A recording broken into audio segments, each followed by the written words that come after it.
أعوذ بالله من الشيطان الرجيم. بسم الله الرحمن الرحيم.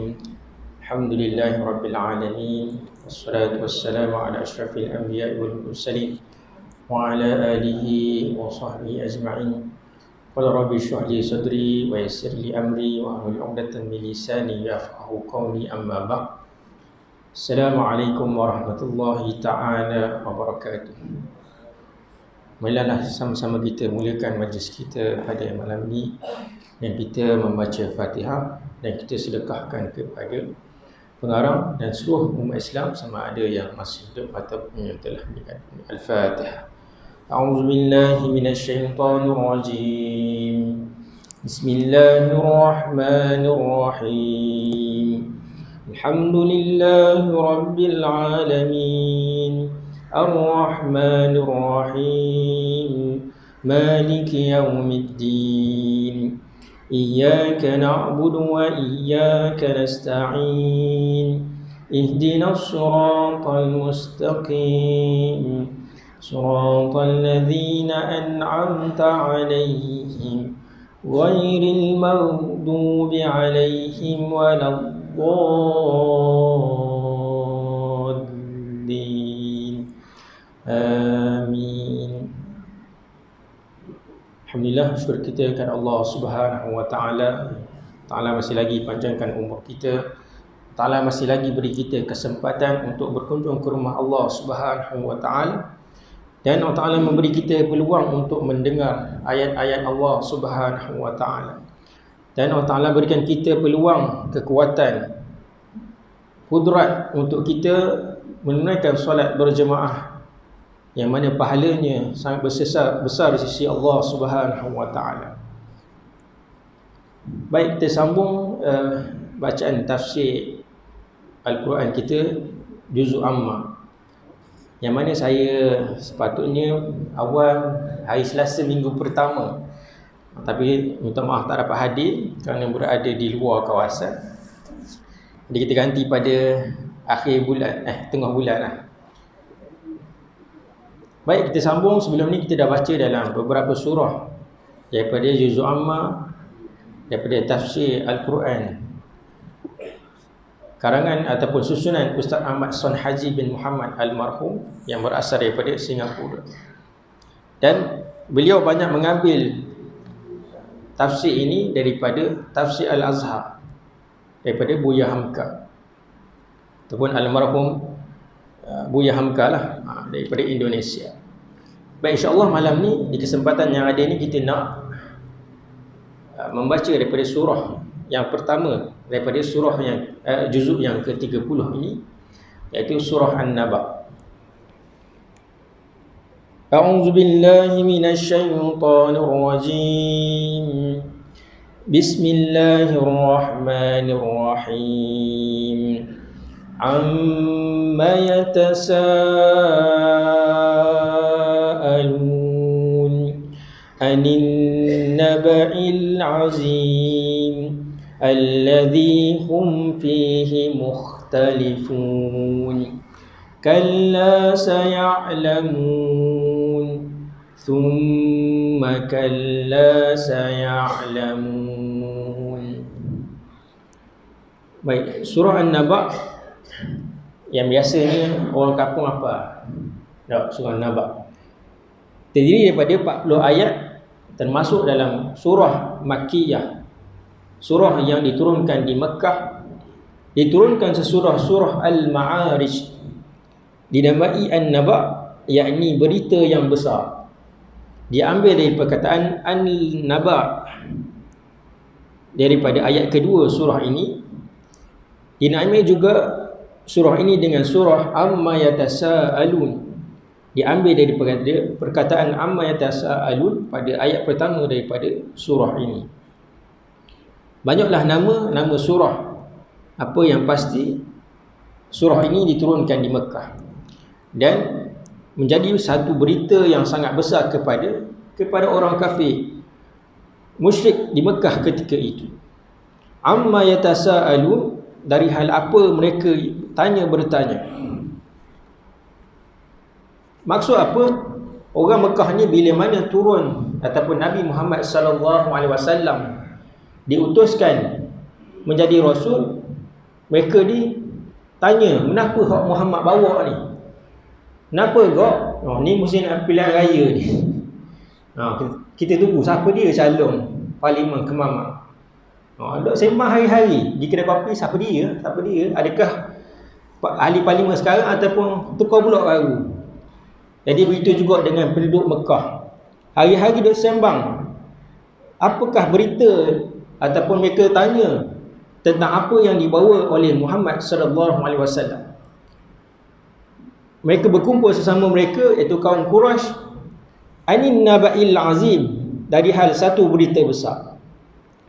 Maka adalah satu berita besar bagi mereka ketika Muhammad sallallahu alaihi wasallam, anak Abdullah, yang mereka kenal sejak kecil sampai masa remajanya dan sekarang telah meningkat usia lebih daripada 40 tahun, telah mengeluarkan satu pendirian yang berbeza sama sekali daripada apa yang mereka harapkan. Jadi mereka harap Muhammad ni ikutlah ajaran yang telah dibawa oleh datuk nenek moyang mereka, iaitu menyembah berhala. Tiba-tiba satu hari Nabi SAW membunyikan semboyan di kota Mekah. Satu cerita yang masyhur, bila mana Nabi membunyikan semboyan ni bunyi siring sering ke benda panggil, bunyi speaker membesar suara. Dulu kalau sejid orang mati bunyi beduk, tok. Ada berita besar tu, orang pakat kumpul di masjid, di surau nak dengar apa benda, sama ada berita kematian ataupun adanya berita yang besar. Maka lalu Nabi Muhammad SAW ketika itu berdiri di satu bukit di Mekah, saya lupa nama dia. Lalu orang ramai bertanya, wahai Muhammad, ada apa kamu membunyikan semboyan? Lalu Nabi Muhammad SAW berkata, wahai penduduk Mekah, kalaulah aku katakan di belakang bukit ini ada sekumpulan ataupun satu bala tentera yang ingin menyerang kota Mekah, adakah kamu percaya? Lalu apa jawab penduduk Mekah ketika itu? Wahai Muhammad, kami percaya apa sahaja yang kamu katakan. Kami tidak pernah melihat kamu berbohong, kamu lebong, kamu tipu sepanjang hidup kamu. Dan kamu digelar Al-Amin, orang yang amanah, yang sentiasa bercakap jujur. Maka apa sahaja yang kamu sampaikan kami akan percaya. Maka bila mana Nabi test dulu nak tengok orang kampung ni terima ke tak terima dia nak khabar benda. Jadi bila orang kampung ni percaya apa sahaja yang Muhammad nak kata, barulah Nabi sallallahu alaihi wasallam mengatakan, wahai penduduk Mekah, sesungguhnya telah turun kepadaku satu perintah untuk menyembah Allah Subhanahu wa taala dan meninggalkan menyembah berhala, iaitu mensyirikkan Allah Subhanahu wa taala. Lalu apa respon ataupun apa jawapan penduduk Mekah? Celaka wahai Muhammad, kamu kumpulkan kami untuk ini. Natang sungguh. Ingatkan apa? Rupanya nak suruh kita tinggalkan agama yang telah kita lama kita anuti. Kita telah lama sembah berhala. Dan di antara pendapatan Mekah ketika itu adalah daripada orang ziarah ke Baitullahil Haram. Orang bagi sumbangan, orang bagi sembahan kepada patung-patung berhala di sekeliling Kaabah. Maka bila mana Nabi sallallahu alaihi wasallam membawa satu ajaran yang meninggalkan, dan mungkin kesannya adalah kepada ekonomi Mekah ketika itu, lalu mereka menyuruh ataupun tubuh Muhammad turun dan halau dia daripada bukit tersebut. Lalu Nabi SAW baliklah dengan rasa dia telah sampaikan apa yang sepatutnya. Dan itulah ujian bagi para Nabi dan juga para Rasul, ujian untuk menyampaikan kebenaran daripada Allah Subhanahu wa ta'ala. Lalu berita besarnya, di antara berita besar lah, iaitu Nabi suruh tinggalkan benda yang dia terbiasa dah buat. Tak pernah-pernah. Contohlah orang Terengganu biasa pagi makan kepuk, nasi minyak, nasi lemak ikan, air. Tiba-tiba kena tak boleh. Kerajaan orang keluar arahan, mulai esok kepuk boleh jual. Kepuk lekor boleh jual, mak cili sedap kan. Kepuk lekor boleh jual, nasi dagang tak boleh jual. Diharamkan kepada penduduk Terengganu, penduduk Kemamang khususnya, daripada menjual kepuk lekor, daripada menjual nasi dagang, daripada menjual nasi minyak. Agak orang hanya bukan jual aja kita tukar makan hari-hari ni. Nata sungguh. Hak tu nak larang. Begitulah lebih kurangnya nak kapur benda hak biasa kita tak boleh tinggal. Orang Terengganu ni keluar-keluar mana pun mesti nak makan nasi dagang, nak kepuk lekor, nak ada budu. Maka itulah yang dibawakan oleh Nabi Muhammad sallallahu alaihi wasallam. Dia mengaku dirinya mendapat wahyu daripada Tuhan. Dia mengaku malaikat Jibril diutus Allah Subhanahu wa taala menemuinya bagi menyampaikan wahyu. Dan wahyu-wahyu yang disampaikan itu sangatlah menggoncang masyarakat. Dia melarang menyembah berhala yang selama ini menjadi dasar agama kaumnya. Dan dia pun mengatakan pula bahawa di belakang hari sekarang ini, iaitu setelah kita mati, kita semua ini akan hidup kembali dalam alam lain yang bernama alam akhirat. Di sana akan diperhitungkan amalan manusia, dosa yang tidak diampuni kalau tidak taubat betul-betul, iaitu dosa mempersekutukan Allah Subhanahu wa taala. Maka apa yang Nabi sampaikan supaya menyembah ataupun meninggalkan sembahan berhala, menyembah Allah Taala, kerana hanya itu sahaja dosa yang tidak diampunkan oleh Allah Subhanahu wa taala. Tak minta banyak tinggalkan berhala, tapi benda itulah telah sebati dalam masyarakat, maka susah untuk mereka tinggalkan perkara tersebut. Dan diberitahu juga kepada penduduk Mekah bahawa kita hidup di dunia ini hanyalah sementara, dan kita akan dibangkitkan kelak di padang mahsyar untuk bertemu dengan Allah Subhanahu wa taala. Lalu mereka bertanya-tanya lagi, berbisik-bisik lagi di Darun Nadwah, tempat mereka biasa berkumpul. Ibaratnya Darun Nadwah ni kedai Haipeng. Mari sokmo. Orang luar, orang Cekar ni nak pergi mana terkenal sekali kedai kopi. Haipeng. Tak kira lah Cina ke tak Cina ke, pergi juga. Sebab suhu. Jadi tempat ni lah Darun Nadwah, tempat orang Quraisy berkumpul. Allazi hum fihi mukhtalifun. Apa yang telah mereka persisihkan padanya, nescaya itu tidak akan putus-putus. Tanya bertanya antara satu dengan yang lain tiada terhenti, kerana semuanya hanya akan memperturutkan pertimbangan sendiri. Macam inilah orang duk teka-teka sampai dia calon pilihan raya. Semua tak tahu sampailah diisytiharkan semalam kan, 2 hari lepas SPR umumkan bila pilihan raya. Nama calon 15, ngundi 19 waktu saya ingat. Maka calon tak tahu lagi siapa dia. Hari ngundi tahu dah. Itulah juga kita, kiamat itu pasti, bila tak tahu. Tapi apa yang boleh kita buat adalah kita menyediakan bekalan kita untuk bertemu dengan Allah Subhanahu wa taala. Kalla saya'lamun, dan janganlah kelak mereka akan tahu. Artinya tidak ada perlunya dipertengkarkan atau mereka bertanya dalam soal yang besar itu, kerana kelak mereka akan tahu. Tahu lagu mana? Bila mana mereka mati, barulah mereka tahu bahawa apa yang disampaikan oleh Nabi sallallahu alaihi wasallam benar-benar terjadi.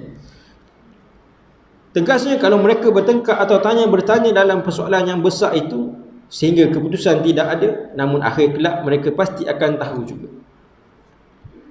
Thumma kalla saya'lamun, ayat yang kelima. Kemudian itu diperingatkan sekali lagi, sekali-kali jangan kamu bertengkar ataupun kamu bertanya, kan tidak akan ada faedahnya.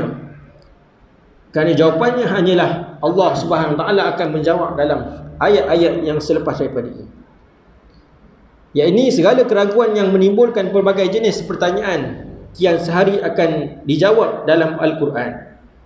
Menurut satu riwayat yang dibawakan oleh ahli-ahli tafsir, soal yang lebih menjadi soal yang dipertanyakan antara mereka terlebih dari yang lain ialah soal dibangkitkan sesudah mati.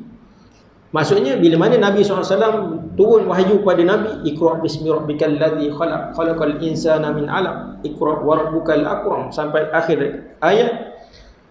Maka mereka tanya tentang hari kebangkitan, yaumul ba'ts. Lalu sebagaimana yang kita baca dalam surah Yasin ayat 78. Orang tanya Nabi, wahai Muhammad, orang jalan-jalan jumpa tulang binatang. Lalu tanya Muhammad, takkanlah, macam mana nak hidupkan kembali tulang yang telah mati ni? Maka Allah Ta'ala jawab, siapakah pula yang akan dapat menghidupkan kembali tulang belulang ini padahal ia telah lapuk? Maka Nabi menjawab, yang akan menghidupkannya ialah yang menjadikan pertama kali. Nak kabarnya, sebelum tulang tu ada, macam mana dia ada? Tak payah kata nak hidupkan balik tulang. Sebelum tulang tu siapa nak cipta? Siapa yang menjadikan dunia ini? Maka dijawab dengan ayat yang seterusnya dalam surah An-Naba ini.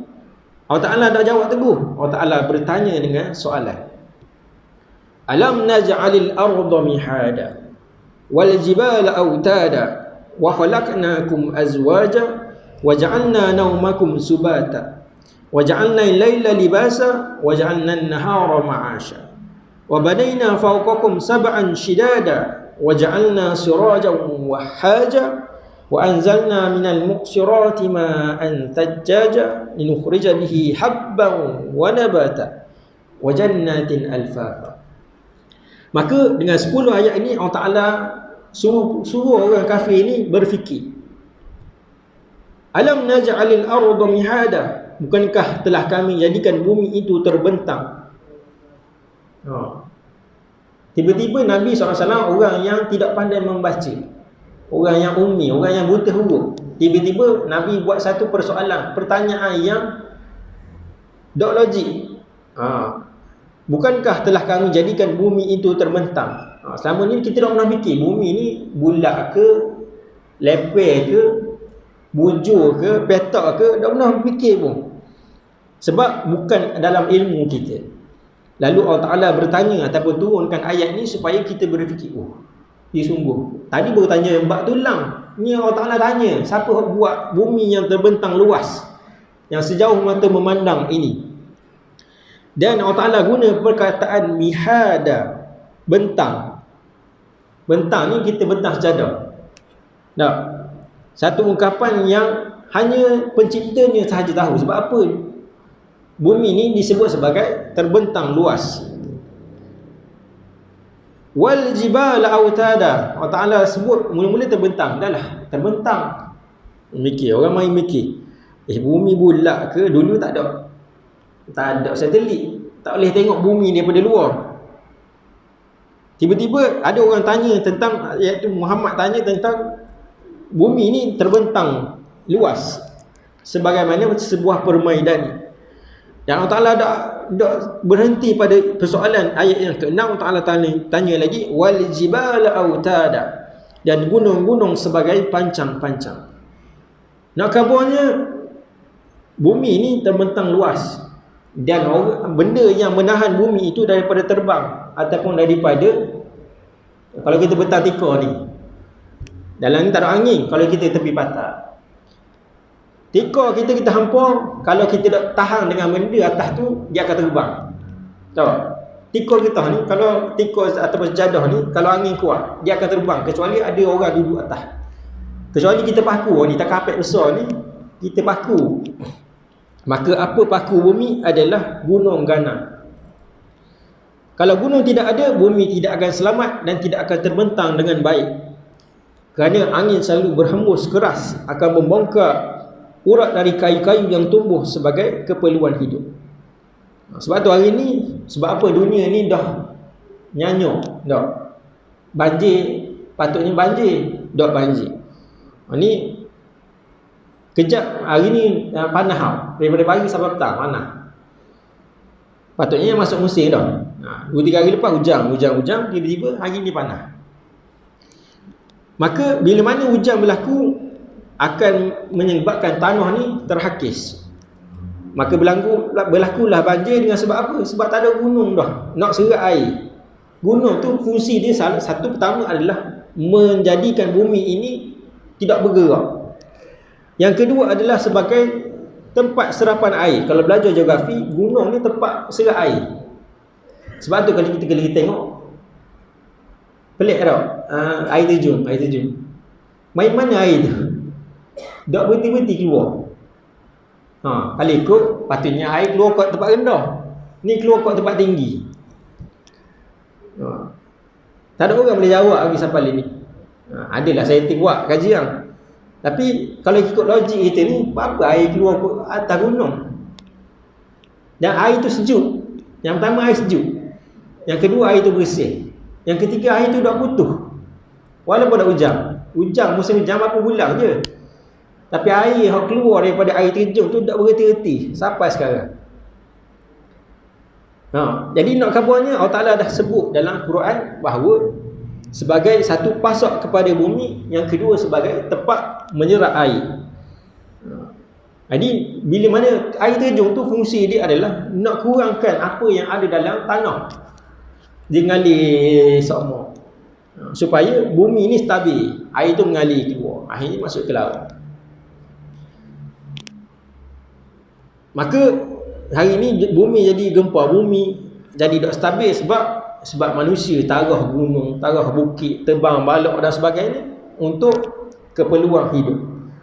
Dan bahkan bukan keperluan hidup, tapi lebih kepada nak mencari kekayaan dunia semata-mata. Dan Allah Ta'ala sebutkan lagi, wa khalaqnakum azwaja, dan telah kami jadikan kamu berpasang-pasangan, iaitu jantan betina, laki-laki perempuan. Positif negatif, malam dan siang, langit dan bumi. Saya teringat satu hari tahun 2000, saya tak ingat 2014 tu, 2014, 2015 gitu kan. Saya pergi misi dakwah di pedalaman Sarawak. Jadi ada seorang pensyarah saya tak ingat daripada Johor rasanya. Jadi dia ceritalah bila mana kita dalam misi dakwah ni, dia kata masa dia muda, dia masuk hutang, buru rusa lah, payau. Orang Sabah, Sarawak panggil payau. Buru rusa masuk dalam hutang. Jadi dia ni ikut kawan-kawan dia sampai satu perkampungan. Dia kata malam tu ada raya, pesta. Jadi dia ajak, orang kampung tu ajak orang luar mari buru kampung dia ni di pedalaman Sarawak. Dia kata mari malam ni kita ada makan besar. Jadi dia bincang-bincang, rupanya malam tu adalah malam Christmas. Malam Christmas. Jadi dalam kumpulan ni, satu grup set-set lelaki ni pergi buru. Dia kata set-set kita pilih set-set orang Islam lah, kita jarang pergi. Set-set muda nak terang. Jadi pensyarah ni, saya lupa nama dia, doktor dia nama. Dia kata dia pilih kawan dia, tapi dia jemput 3 orang je. Bukan jemput belaka, jemput 3 orang. Jadi dia pun pilih saing-saing dia lah, 3 orang hak Islam.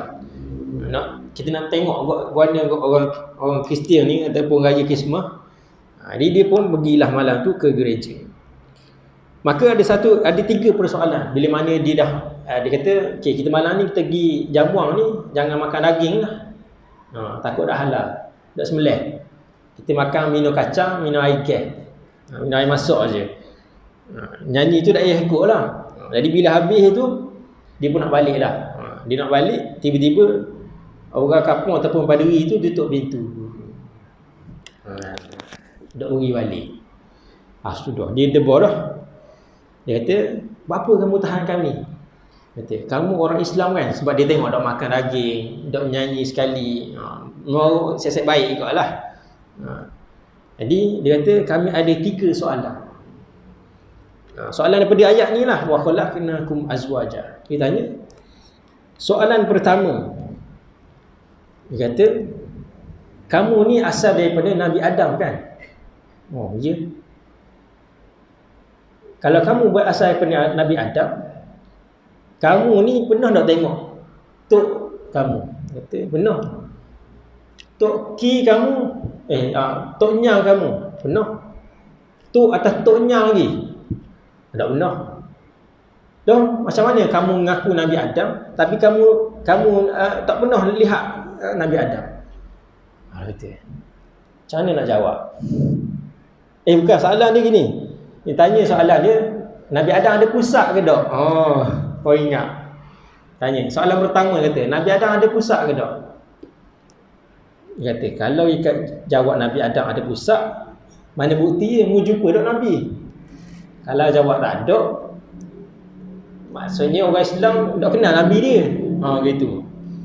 Jadi dia kata, tak apa, nanti dulu, mari aku fikir. Soalan kedua kenapa? Soalan kedua, orang Islam makan kuah, dia panggil kuah, penyu lah, makan telur, tapi dok makan penyu. Dia panggil kuah, tapi sebenarnya nak kabur penyu. Berapa orang Islam makan telur tapi dok makan penyu? Dia pun senang sikit ni. Hak kedua dia senang sikit. Hak ketiga ni soalan berkaitan dengan ayat ni. Wa khalaqnakum azwajan. Kata Tuhan jadikan dunia ni berpasang-pasangan. Malam dengan siang, laki dengan perempuan, jantan dengan betina. Apa pasangan, bumi dengan bulan dengan bintang. Apa pasangan matahari? Siapa boleh jawab? Apa pasangan matahari? Kan Allah Ta'ala sebut wa khalaqnakum azwaja. Jadi dia pun tiga orang ni main mikir, macam mana nak jawab soalan ni. Dia kata, soalan pertama, Nabi Adam ada pusat ke tak? Dia kata, saya ada pusat, ayah saya ada pusat, tok kiri saya ada pusat. Jadi Nabi Adam mesti ada pusat. Sebab kita ni dilahirkan tuk siapalah ke Nabi Adam. Okey, boleh terima jawapan tu? Soalan kedua, berapa makan telur tapi dok makan penyu. Masa tu dok mari lagi soalan hak Ustaz Azhar jawab. Dok minum susu ibu makan mak mu dah. Masa tu dok mari lagi soalan Ustaz Azhar jawapan tu. Dia kata, nak jawab mana? Zaman 80-an, 70-an masa tu. Dia kata, kami ni bukan tak boleh makan penyu, tapi orang Islam makan binatang nak kena sembelih. Penyu ni nak sembelih masuk kepala, nak sembelih masuk kepala. Jadi tak boleh makan. Kita pun makan telur je. Selamat. Soalan yang kedua. Soalan ketiga. Bumi dengan apa? Langit. Langit dengan bumi, siang dengan malam, jantan betina, laki perempuan, bulan dengan bintang, apa pasangan matahari? Siapa dia jawab? Ada nak jawab? Susah soalan ni. Kan Allah Ta'ala kata wa khalaqnakum azwaja, berpasang-pasangan. Kenapa matahari tak ada pasangan? Dia pun main mikir, wah ni nak jawab, sudah.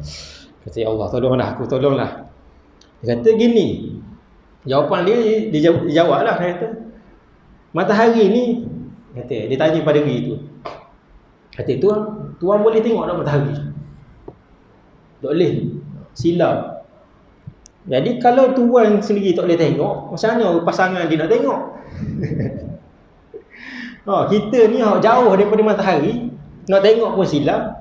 Macam mana pasangan matahari nak tengok dia? Jadi dia tak ada pasangan, dia duduk sendiri je. Jadi kata pertama sebab silap, yang kedua sebab matahari ni panas. Siapa nak pasangan dengan orang panas? Matahari ni panas. Jadi dia tak ada pasangan. Jadi dia duduk seorang lagi. Dah dia kata, dah kalau macam tu, apa Tuhan sebut berpasang-pasangan? Waktu hak duduk bumi, hak duduk langit, tak ada lah. Kecuali matahari. Dia kata, jangan tanya aku kata. Jadi dia pun baik tak jawapan tu. Betul kok. Dia kata, betul dah, aku nak tengok matahari. Silap. Jadi apatah lagi orang nak berpasangan dengan matahari. Jadi dia tak ada pasangan. Jadi sebenarnya dia nak sebut bahawa siapa pasangan Allah Subhanahu Wa Taala. Itu je dia nak berangkat soalan. Jadi bila kawan ni jawab secara logik, akhirnya dia pun lepaslah, kata 3 soalan je kan janji. Boleh balik dah. Boleh balik dah. Kata, siapa ada 1 soalan. Tadi janji 3. Tak boleh 3 je. Kamu janji 3 tadi, kalau khabar 4, aku 4, ni janji 3. Dah terbalik dulu lah. Padahal kawan depan dah. Soalan ke 4 mampus dia jawab. Jadi bila mana kita belajar dalam bab akidah, Allah Ta'ala tu sangat esa. Tidak ada pasangan bagi Allah Ta'ala. Begitu juga dengan matahari. Allah Ta'ala buat logik dah. Matahari ni tak ada orang yang boleh berpasangan dengan dia, sebab kita sendiri tengok silam dan dia sendiri panas yang membahang. Tak ada orang boleh tahan jemur matahari daripada pagi sampai petang. Mesti biasa. Maka dengan demikian tenanglah kembali. Dan Allah Ta'ala sambung dengan waja'alna naumakum subata, dan telah kami jadikan tidur kamu untuk berlepas lelah, dan dengan demikian tenang kembali rohanimu dan jasmanimu. Samalah Allah Ta'ala sebut dalam ni, jadikan malam sebagai tempat istirahat. Jadi kalau orang berpasangan matahari, bila dia nak tidur? Tak, siang sama dekat kutub utara, siang sama matahari pusing gitu je. Macam mana dia tidur sehari? Wallahualam, kena teragi sekali ya. Sepanjang hari, setiap hari ataupun sepanjang tahun, siang sama belah utara selatan, kutub selatan, malam sama. Ini kuasa Allah Subhanahu wa taala. Maka Allah Taala meneruskan ayatnya, waja'alna naumakum subata, dan telah kami jadikan tidur kamu untuk berlepas lelah. Sebab itu orang yang tak tidur malam berapa hari betul-betul boleh mati, boleh meninggal dunia, sebab dia telah lawan daripada fitrah kejadian dia. Sebab tu orang ada shift malam, ada shift siang, tak boleh 24 jam. 24 jam dia kena off satu hari. Kalau orang kerja jaga, mana-mana pun dia kena off. Kalau tak, bengong. Waja'alna laila libasa, dan kami telah jadikan malam sebagai pakaian. Ayat 10.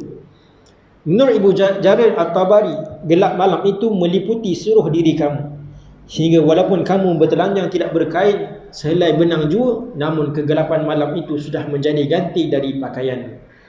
Allah Ta'ala sebut dalam ayat ni, ayat 10, waja'alna laila libasa. Kalau kita ikut logik, main mana Muhammad idea nak kabur malam ni dijadikan sebagai pakaian? Zaman dulu tak ada lampu, tak ada kipas, tak ada pelita ni, ataupun ada sekadar pelita sahaja. Maka Allah Ta'ala kabur ayat ni sebagai logik pada waktu tersebut. Allah Ta'ala jadikan malam sebagai pakaian. Maksudnya kalau orang waktu zaman tersebut, kita lah kalau duduk tengah hutan, tengah gelap malam, kalau tak pakai baju ni, tak nampak benda pun. Seolah-olah seumpama pakaian yang Allah Ta'ala berikan kepada kita. Dan ayat 11, waja'alna an-nahara ma'asha, dan telah kami jadikan siang untuk penghidupan. Setelah tadi malam beristirahat, berlepas lelah, pagi-pagi badan dan jiwa menjadi segar. Maka kesegaran itu digunakan untuk bekerja dan mencari bekalan untuk hidup, mencari rezeki, mencari makan dan minum. Itulah dinamakan ma'asha, penghidupan.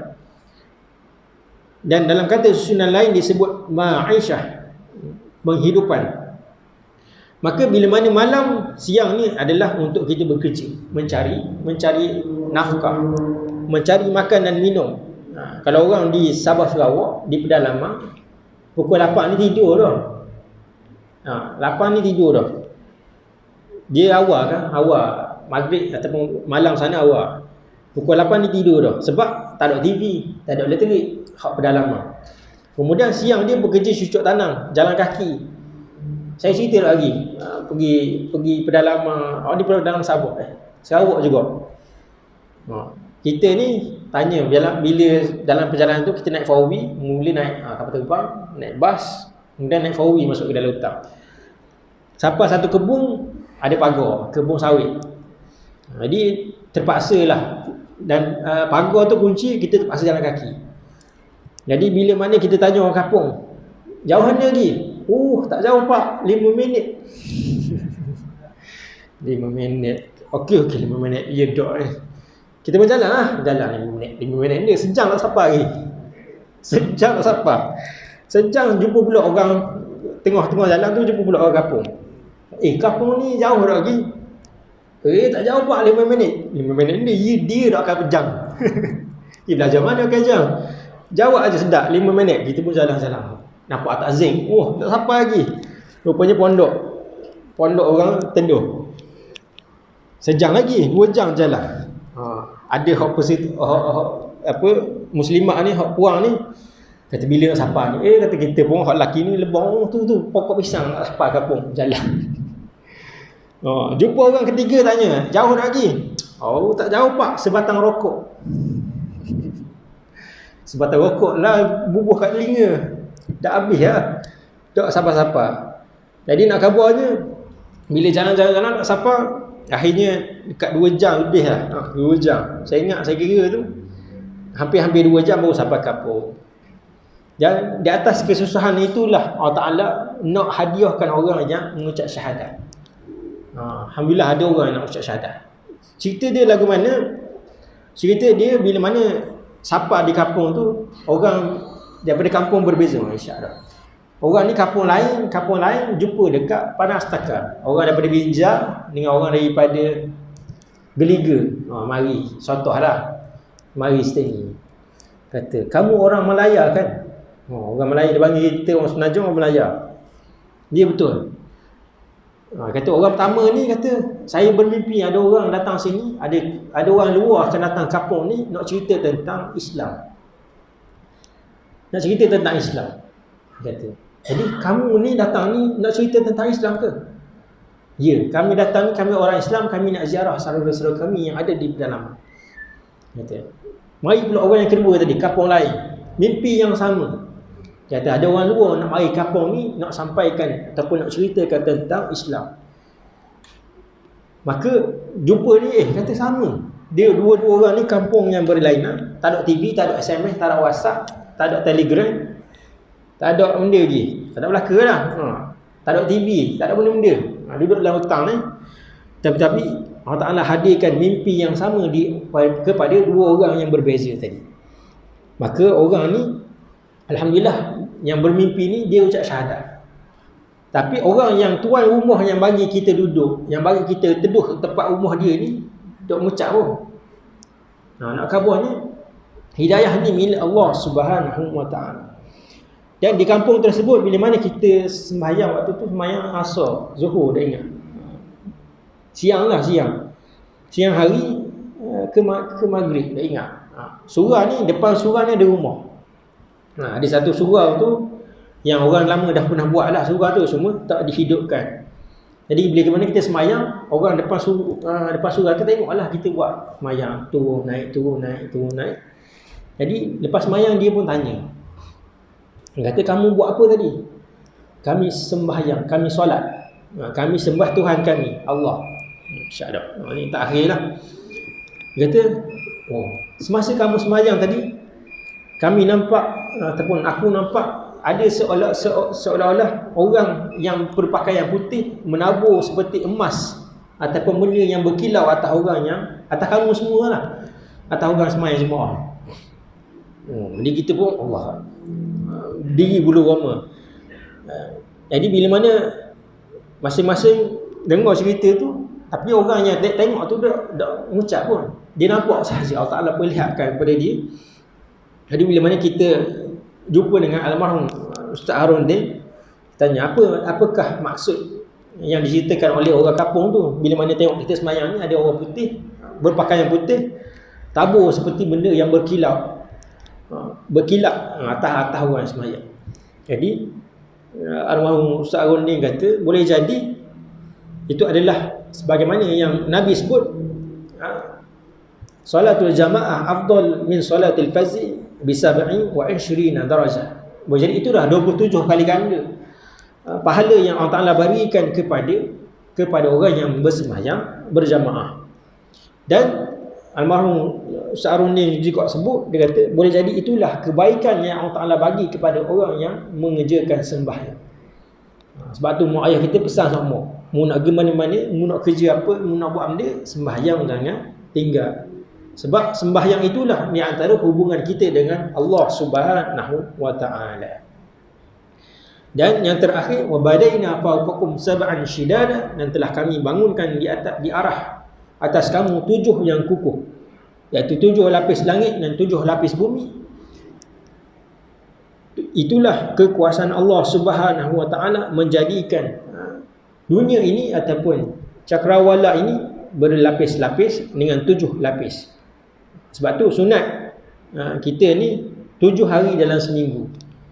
Benda ni Allah Ta'ala yang tetapkan. 7 hari dalam seminggu, 7 kali tawaf, apa lagi, 7 lapis bumi, 7 lapis langit. Jadi semua ni adalah susunan daripada Allah Subhanahu wa ta'ala. Dan itulah peristiwa yang Allah Ta'ala berikan dalam hidup saya, dapat syahadahkan orang di pedalaman. Bila mana susah nak sampaikan Allah tu, bermacam ujian, bermacam rintangan, jauh perjalanan, maka Allah Ta'ala hadiahkan dengan saudara-saudara baru yang mengucap syahadat. Ada misi-misi dakwah yang saya pergi senang, jalan molek, comel, duduk tidur kat surau, ada kapek apa semua sekali, tak ada orang mengucap syahadat.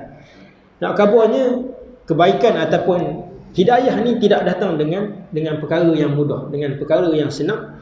Hidayah ni datang dengan jihad, datang dengan bersungguh-sungguh, datang dengan usaha yang kuat, yang niat dengan niat yang ikhlas kerana Allah Subhanahu wa taala. Jadi mudah-mudahan sebagaimana yang Allah Taala sebut dalam surah An-Naba ini 1 hingga 12 menjadi satu bukti bahawa Allah Taala berkuasa, Allah Taala yang menciptakan dunia dan dialah Tuhan seluruh alam yang wajib kita sembah, dan kita kena taat perintah Allah Subhanahu wa taala dan tinggalkan segala larangannya. Jadi surah Isyak, saya rasa sekadar itulah perkongsian kita pada malam ni. Lama dah nak pergi misi dakwah. Kalau nak musim-musim hari tak ada lah. Lepas ni insya-Allah lama juga saya nak pergi. Kalau ada tuan-tuan nak pergi, silakanlah, boleh join. Seronok pergi kampung orang pedalaman lah. Okey lah, sahabat Sarawak, Perak ke Hulu Terengganu pun banyak lagi yang orang tahu tentang Islam. Jadi mudah-mudahan Allah Ta'ala bagi hidayah kepada kita dan Allah Ta'ala kekalkan kita dalam hidayah dan matikan dalam keadaan iman dan Islam kepada Allah Subhanahu Wa Ta'ala. A'udzubillahi minasyaitonirrajim. Bismillahirrahmanirrahim. Alhamdulillahirabbil alamin wassalatu wassalamu ala asyrafil anbiya'i wal mursalin wa ala alihi wa sahbihi ajma'in.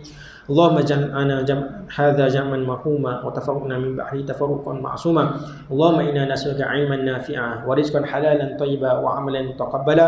Allahumma khtim lana bi husnil khatimah wa la tahtim 'alaina ya Allah bi su'il khatimah. Rabbana zalamna anfusana wa illam taghfir lana wa tarhamna lanakunanna minal khasirin. Rabbana atina fid dunya hasanah wa fil akhirati hasanah wa qina azabannar wa adkhilna jannata ma'al abrar ya aziz ya ghafar ya rabbal alamin. Sallallahu ala sayyidina Muhammad wa ala alihi wa sahbihi wasallam. Alhamdulillahirabbil alamin. Apa yang baik datang daripada Allah Subhanahu wa taala, apa yang kurang dan lemah tu datang daripada kelemahan diri saya sendiri. Aku qouli hadza wa astaghfirullahal azim li wa lakum. Wassalamualaikum warahmatullahi taala wabarakatuh. Kita tangguh dengan tasbih kafarah dan surah. Subhanallah.